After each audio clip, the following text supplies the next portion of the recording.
right. Thank you, Emma. This is so weird with I know, but yeah, last week was certainly an adjustment. This is way out of my comfort zone, but it took getting Emma and even David. I wanted to do this for a while. Actually, I'll say this, even before Vero put theirs out. I did notice that they had one. Yeah. Yeah, so we're trying to be a little different with ours, especially with the Instagram clips and stuff like that. And I think it's awesome for just in general. I think it keeps everyone wanting to come back. Oh, yeah. There's a lot of different things to hear about, you know. Yeah. So this is still a work in progress, and one of the work in progress is we don't have a name for it yet. We want to find a catchy. They didn't like my name. What did you have? It's just the round table. They didn't like it, but they haven't come up with a good one. Yeah. Okay, I can see it. But they hadn't. Their basic was we're gonna just plug it into ChatGPT and see what comes out. And I didn't like any of those. No. Yeah, I would. Yeah, I gotta think about something. Yeah, so we challenged people last week, but I don't know if it didn't come out in the clip. Like, we need a name. We need a name. That would be. You would get a name quickly. Someone would think about it. Yeah, so we got to figure that out. So if you come up with something, I'll be thinking about it. Yeah. So this is episode 2. Here with Katie Abbott, our head cross country and a track coach. So the section we do with everybody is it's kind of like, I call it the pick'em section. It's an either or would you rather. Okay. I like it. And so I got 5 questions. That's just for everybody who may not know who Katie is, to kind of get to know who Katie is a little bit. And so obviously the first clip that went out with David that is already quickly becoming viral is Mr. Pineapple. And so is the pineapple on pizza. So I am going to ask you, are you a pineapple on pizza or no? You know, sadly, I'm kind of indifferent. I've totally had pineapple with pizza, and I've enjoyed it. It was fine. So the rules of the game are you have to pick one. I'm going to go ahead and say no, because I don't normally have it. So, but you have had it and and didn't mind it? But you wouldn't order it? No. I wouldn't order it. No. It's not my preference. I will say this for the dozens and dozens of viewers out there, because I was very anti, as you could see, the pineapple on pizza, and I'll remain that. I did, in fact, try pineapple. Oh, okay. After, and loved it. So I actually but I'm not about to put it on pizza. Wow. Oh, there you go. Yeah.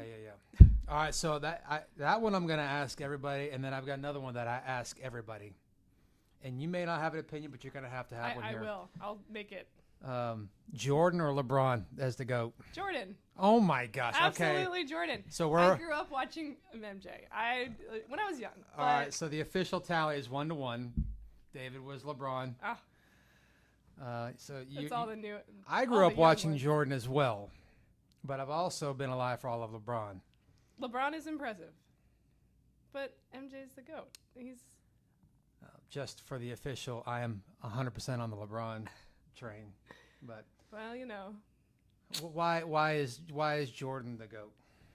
I mean, the man was able to do. I feel like he was the first one to do everything too. Mm-hmm. So, I mean, I feel like that definitely sets up some kind of precedent for LeBron to try to catch up and be as good as him. He's caught up in surpassed. He's done pretty well. I guess you could say that. Depending on what you're going for, I mean, MJ was playing through a lot of sickness. I'm sure LeBron has too.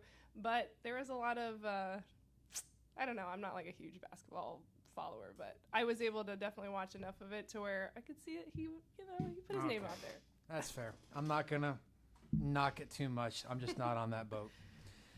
All right, so actually, I'm going to do those together.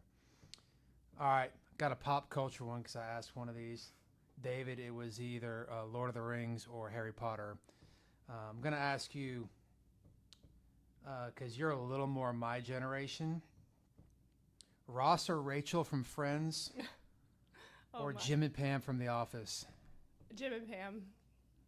Yeah. I'm with you on that. Yeah, I big love time. The Office. I mean, Friends is great too, but I love The Office. The amount of times I go back to a clip of randomly that pops into my head of like, oh yeah, I remember that joke. Yes. It's often. It's not with Friends as much. No, and Office is way better than Friends.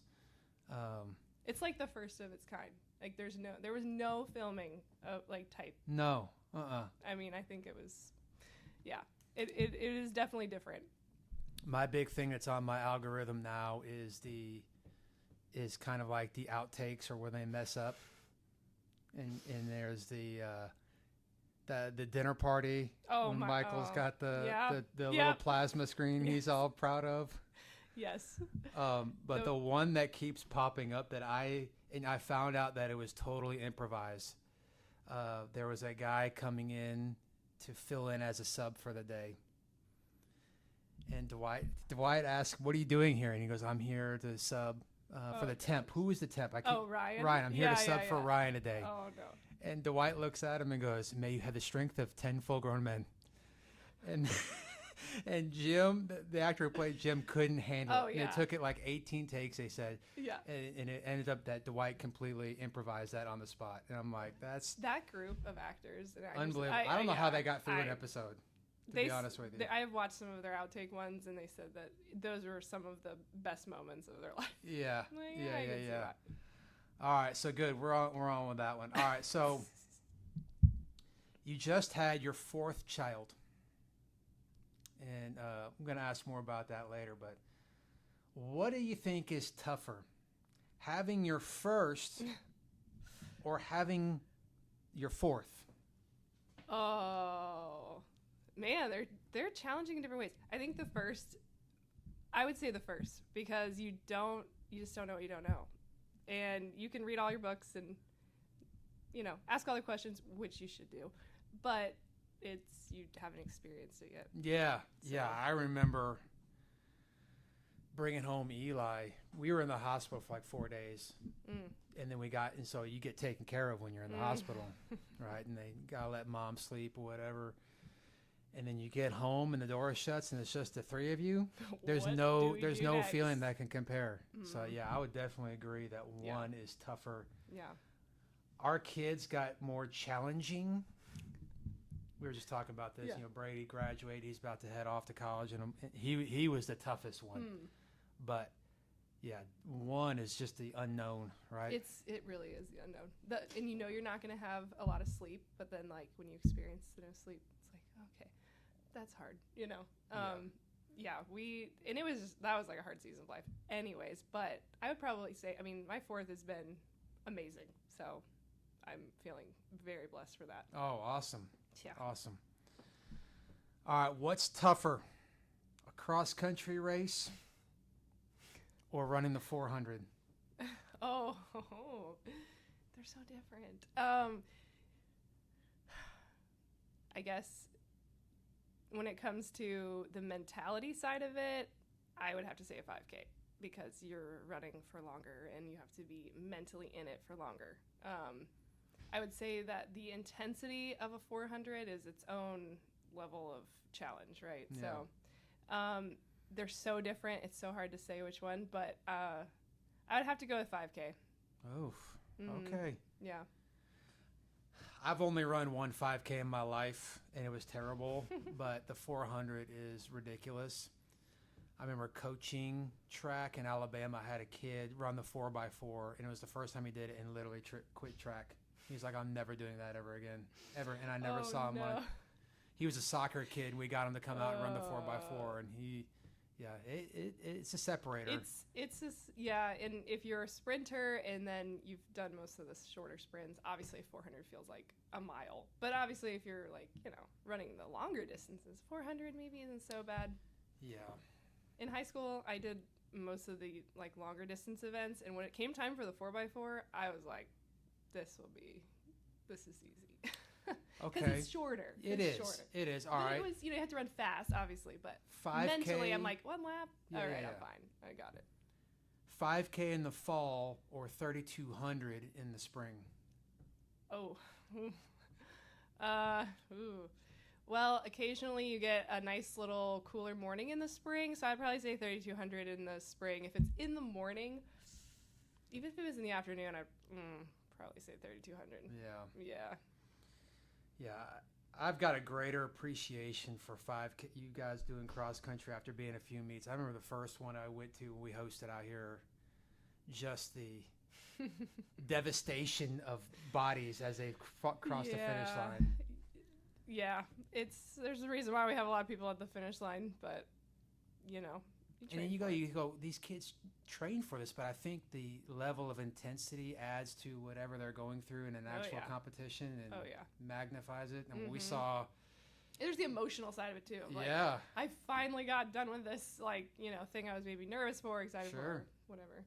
And we saw this year, I think it was the district meet where some people's bodies were literally giving up on them and fighting against them. And they train hours and hours for this stuff.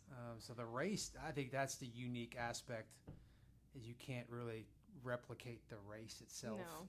Yeah, there's a lot of training obviously that goes into preparation, but then there's again the mental side. There is a huge component in that, especially with racing. So you're about to head into your 12th season coaching? 12th or 13th, man. Let's see. I started coaching in the fall of 2014. So this is fall of 26. Yeah, so 12th season. That's crazy.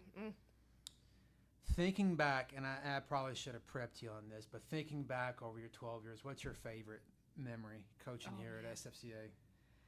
Oh man, that is a great question. Well, you got cross country, you got track. So I guess for cross country, I think the girls making it to state for the first time was really exciting. I think winning the district meet for the first time on the boys' side and the girls' side was just, incredible. I'd definitely say that there were like some highlights along the way, just even our King's Invite. That's been a huge highlight, just being able to host that on our campus and having people come here and like see how beautiful the campus is and all the volunteers and stuff. But there's probably, I'd probably say those times for cross country. For track, for sure, winning the district meet for the first time. That was, that was a great feeling. Seeing the boys 4x4 a few years ago get second at state and like rank top in the best 4x4s to ever have done it in 1A was really awesome. Yeah. That first district, both district titles for track have been awesome. That first one, it's just, schools like FBA were at such this constant level, and to be able to get over that hump and beat a team like that. And be the only one that don't have a track. Yeah. Don't have a track. And that honestly was the best part. I'm like 2 out of the last 3. Yeah. Those are really awesome. I think of I thought of a couple of my personal. Now we've been here at SFCA together this will be our 9th year, and I know you used to teach here back. And I was thinking of my personal favorite, Katie Abbott. Oh no, why do I feel like I'm mine? I've got a couple. One is fun, and one is silly. I think back at it ended up being your last Unplugged. Oh. It was the COVID one. I think we all found out we had COVID. Would have been that one. But one of my favorite memories was we sat outside. It was you, me, Benia, Cato, and J-Dub. And Cato had us in stitches for an hour straight. Yeah. Yes. And that is still one of my favorite. Oh my gosh. I think you guys were calling me Boomer for the whole week, so that was part of it too. But and then just sitting there kind of in real time, the COVID stuff happening, is always going to be. It was really like a before and after feeling. It really was, but I just remember that time of just storytelling and enjoying company and laughing hysterically at Coach Cato. It really was great. But one of my other favorite, kind of recapping last year. Last year was a crazy, crazy year for a lot of reasons, but mostly positive. You won your boys cross country won their second district title, second, right? Yeah. And then boys track I thought, once they got through the initial CSN surge of throwers, that it was pretty much over. Once we got to our middle distance kids and our sprinters and our hurdlers, really. Yeah. Yes. Yeah. Which I was talking to someone the other day about Mark Anderson. I mean, what an incredible coach he is, about taking someone who's never seen a hurdle. Yeah. And he does it all the time. And every season. I mean, you look at a kid like CG, who never even did track until his junior year, and then we had some really strong hurdlers that year, and he ends up being a district champ that year, and then obviously did really, really well this year. And then, but even kids like a Brennan Wunsch, who once again new to track, and he was very points awesome in the district. Swimmer, but decided, let's try it out. Yep. So I knew once we got there, it was like, okay, and our sprinters have really grown over the years, and there was a lot of good stuff. So I mean, obviously really, really rewarding. But I wanted to talk some about, and Kate, we've talked a lot about this, just you and I personally, about and with our coaches. You know how I feel about building a culture and establishing it, and you've obviously got an incredible culture that is there with cross country and track, especially with your assistant coaches, but the kids, and this was something else I was talking about, is you talk about that cross country culture specifically. That's what I want to, and one of the telling things is how the team continues to be competitive year after year after year. And I went through this whole progression going back to, like, okay, Ethan Tank was obviously really good here. Yeah. And then he graduates and goes and competes at Division II. You go, okay, well, what's next? Like, how are we going to fill those shoes? Well, here comes his brother and AJ, and they obviously have a great career here and do great things, and they have had a great career at a Division II program. They graduate. What's going to happen now? And then Elliot Anderson steps in, and he does great things, and then goes Division II and is doing great things. I think he's starting to get healthy now and be able to compete. Yeah. And you're like, okay, well, Elliot had a great career here, all news press and all that stuff, and then what are we going to do now? Well, then steps in Jack Gifford, and he ends up being a Division I athlete. And you go, and I think that one of the coolest things out of all of that was, okay, he graduates, and it really wasn't one specific kid this year. It truly was this, like, team program effort. And we end up having one of, if not the most successful team. It was. Results in program history. So I love talking about culture, and I know you and I talked about, but what are the biggest factors that have led you to build that culture and then to maintain it? You know, I think there's, as we've talked about, I think there's a lot to be said about consistency. It's kind of, I mean, most coaches could probably attest to this too, but like the fact that if you come out and do something and you know what's to be expected, whether from a coach, whether from an athlete, whatever, it sets up a foundation of, okay, this is where I start, and now I can grow. And if the foundation is laid, then you can do anything. Yeah. Your progression could be, there's no limit, really. So I do think the compounded years of consistency, and when athletes know what to expect from a coach, it's really important when they have that trust. Yes. And then they can dare to believe a little bit, maybe. And it's not just that. It's obviously so many other things. But when you have that, and you have the breakthrough athletes, and then the younger ones see the breakthrough, that is where it's like a wildfire. I mean, you know, there's just so many different pieces that are picked up on over the years, and it's cool to watch the younger athletes talk about the older athletes and be like, oh, I remember when, you know, this athlete was this, and then they start to almost be that. You know, it's interesting. So I think for sure it's consistency is what builds a lot of culture. Yeah, and I think, you know, that starts with the coaches, but I think what I've noticed from going to more cross-country meets is a couple things. One, which goes against everything anti-Florida high school sports right now, is you've got these kids who go through the entire program. Mm-hmm. You got most of them they were here started running in sixth grade and then did all that sixth, seventh, and eighth grade. Because I know we got more kids coming. You got the Piper kids who've been here and they're going to do big things. But all those kids, even a Jack, who I think transferred here from Minnesota, but he started as a freshman or eighth grade. And so it's like all these kids, it's not like they came in and go, okay, I'm going to run cross country for a year at SFCA because, we get a little bit of that, but the majority of the kids who are hugely successful and then go on to do successful things in college were here the entire time. Yeah. And they're not always the superstars right away. No. That's actually one of the biggest parts of it. But where you guys have built it is they've seen these kids grow and develop. Mm-hmm.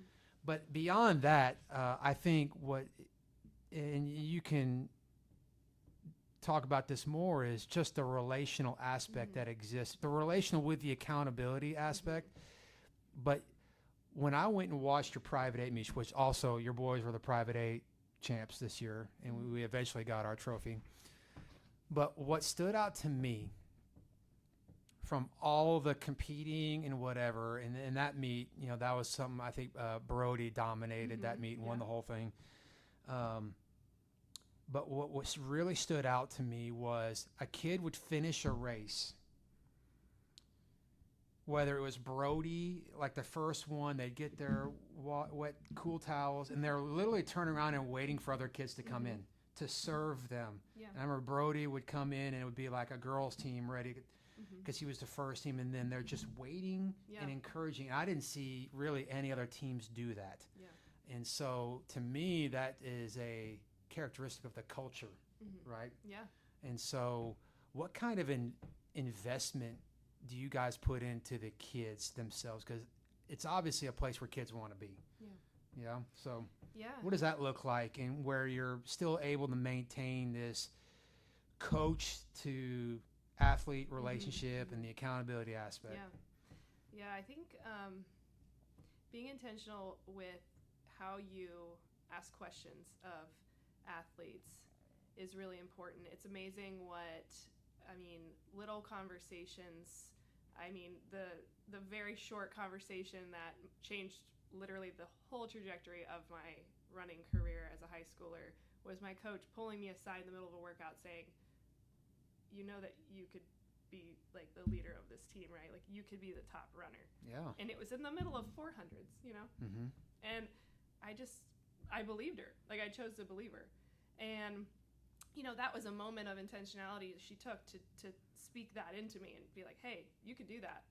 And I went and did it, you know, and obviously there's a lot more to it. But I think for me, being able to know every athlete and the different things they're going through, asking them intentional questions. The assistant coaches are incredible at doing this too. And we all keep that, we like to keep all of those communications and make sure we're keeping tabs on kids, because there's a lot to an athlete. There's a lot to an athlete. A lot of different personalities. Well, and I tell them, we know you're not just an athlete. Like you are a lot of things, and never forget that, right? And a child of the king is the very first thing. And so making sure to be intentional with where they're at, like, hey, how are you doing? But like, how are you really doing? And trying to make sure that there's a good read on each one is important. And obviously, again, the consistency of being at practices. I think there's something too about when you are there for someone in a moment where they're going to push themselves really hard. Like they're going to give it their all. There is that camaraderie of that person's there for me. It's like the great cloud of witnesses. You're cheering them on, and it's that concept of I'm going to help you get through something really hard. And that's just, I think, a basic human thing that is important to do. But as Christ followers, that's 100%. 100%. I love it. All right, let's talk about the 2026 cross country team. Kind of give us a little sneak preview. You got a a couple new faces on the Yeah. coaching staff that I Sure. think are going to be huge. One is Mm-hmm. not necessarily a new face, but she's already made a huge impact. Yeah. So talk about your coaches real quick. Yeah, so we have Coach Mark Anderson coming back. He's been, volunteering for a long time, and he's like now a part of our group. This is his second year officially. Yeah. But he's always been there. So, and then April Akers is now joining us for cross country. She helped during track. Incredible. Huge addition. She's amazing and very helpful, very intuitive. She has college experience with running as well, and so she's a wealth of information. She knows the drill. And then we have Travis Radmaker, and he is a father of two younger elementary boys, but he loves pushing himself. He loves cheering other people on to do their best, and so he has a real heart. Yeah, I was very impressed with him. Excited to see he's got good knowledge and a passion for it. So, what about the team? We had, you're graduating. Yeah, some good a lot seniors. Of the top 5, but yeah, some good seniors. Yeah. But you've got some good kids, obviously. Once again, yeah, I think you've got some kids ready to be like the next. Yeah. Let's depend We on do. me or whatever kind of role. Yeah, this group I think has no limit. It depends on what they're willing to give. Yeah. Mm-hmm. Yeah. Okay. Yeah, it depends what they're willing to give, and we'll get to see that. And I hope that it is everything they've got, because they could be better than our previous group. So There's definitely some potential there. I'm trying to think of what seniors do you have for the boys this year? we have two for the boys. They've been unfortunately injured. They've had outside. John's had his arm surgery, and Brad's had a foot, something not running related necessarily. So, yeah, we don't have them this year necessarily to start. So we'll see how their progress goes. I'm hoping they can at least make a comeback. Sure. Yeah. Sure. And you got some good younger kids. You got another Anderson coming through. Yeah, and we're then- looking for him to be a good leader this year. Yeah. In a lot of ways. Yeah. He's really progressed. I think this year was like, okay, it's his own time, because he was here with Elliott. Elliott had a really great career, but I think he started making his own mark this past year. Yeah. Yes, he had a huge breakthrough. Yeah. Man, one more thing I wanted to talk about last year's team that I think is so, because cross country gets this reputation of it being an individual sport, and at the end of the day, they're out there competing against the time and whatever. But our team won a district title. It was a huge, huge deal and very exciting. And they did a great job. And it was here on our own course, which is really exciting to do. We're looking forward to hosting that again, along with our invitational. But I think you have one of the coolest stories of what happened at the regional meet when we won our first ever regional runner-up. So just share how we ended up getting regional runner-up, because I think it's one of the neatest stories ever. Yeah, we knew we could definitely give Lakeland a little bit of a run for their money. We knew they would be pretty tough to beat, but we knew that between second and third would be tough. So, it was neat this past year for the boys. We finally accomplished what we've been wanting to accomplish for so many years, was that pack running of just everyone, like a big wave. And so they did that, and they did that super well. And the best part about that is when someone's having maybe an off day or someone's having a really good day, you pick up where someone left off. So we had some that were really on that day. We had some that were coming back from injury. They were really working through it.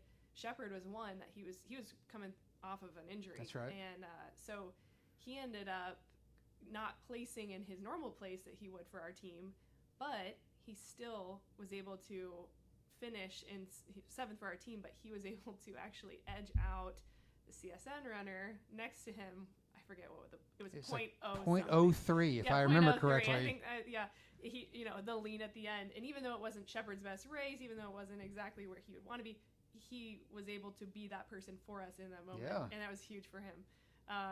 And so that was pretty wild. It was exciting, and it took so long to get the results back. We were all like, okay.